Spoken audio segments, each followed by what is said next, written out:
Afternoon, everybody. Today we are doing burnt ends, and this is last night's brisket point. Leftover hunk of meat's probably about 3 pounds or so. Got a few slices of the brisket too, and burnt ends are essentially what you do at the point, which is the fattier part of the brisket. You can see the fat cap right there. It's the white part just by the knife, and it's cubing it up and putting it in a covered aluminum pan, and you don't have to do it back out on the smoker because the meat's got all the smoke flavor it's gonna have already. But cutting it up into 1-inch cubes and just making a sweet sticky mess out of your big hunk of meat, which is always delicious. So I've heard. So I'm gonna start by cutting it up into about 1-inch cubes and just dropping it into the foil pan. There is a fair bit of fat left on the brisket itself, but because it's going to be in the oven for a couple of hours, which I have preheated at 275, having a little bit of extra fat, while it might not be kosher, it's going to be delicious, and it'll render down quite a bit. You'll see once I give it about 2 hours for something in the 3.5 pound range. And you'll see how much it really reduces. And it's not so much cooking it as it is rendering down the fat, caramelizing the sauce, and it's just going to be fantastic. So you can kind of see the size of the chunks that I've got there. Some chunks are bigger than others, but that's about how big you want it for bite-sized pieces. Okay, now I've got the whole thing cut up into 1-inch cubes. You can see the pan here. I'm going to start adding in all the other ingredients for the caramelizing for the sauce. And you don't have to put a lot of butter, but just like a half dozen pats of it laying around. Teaspoon size globs, if you will.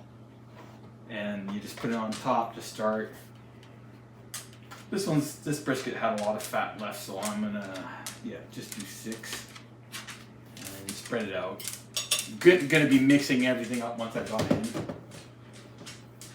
About a 1/4 cup of brown sugar, and you just kind of sprinkle it all over. And you might not think that it goes well with red meat, but it sure as hell does. It just helps to form that sweet sticky sauce, which is the stuff of dreams. And whatever your favorite barbecue sauce, just kind of drizzle all over. I happen to like Bullseye, just a regular sauce. And the meat already has a ton of flavor, having been smoked and having a rub on it. Again, probably about a 1/4 cup to 1/2 cup of sauce. You don't want it to be too runny. You want most of the sauce to really reduce and again, form that sweet, sticky, sinful mess. And then some honey. Also good. Lots of sugar, but trust me, it will kind of taste like meat candy, but it won't be too sugary that it'll hurt your teeth. And I would say the same about another 1/4 cup of honey, just mixed all over. And yesterday's rub was one of Miller's. Today's is too, but I'm using their espresso yourself rub. It is really, really, really good with beef. So I'm just gonna kind of liberally shake it all over top, making sure to keep it inside. And now that all the ingredients are in the aluminum container, got my glove hand, got my clean hand. This is the safe sex hand, this one isn't. And I'm just essentially gonna rub my meat nuggets, if you catch what I mean. And you no need to overmix it. It doesn't have to be perfect. Once it's been in there for a couple hours, you'll be amazed at the amount of liquid that'll pool at the bottom. And I'll give you a bit of a shot of it, trying to get you up close to my meat nuggets. Have a look at that. That is gonna be good. And then minding your smartwatch. Lovely birthday present I got from the girls yesterday. I happen to have and Julian. I happen to have a good takeout container. Never waste them.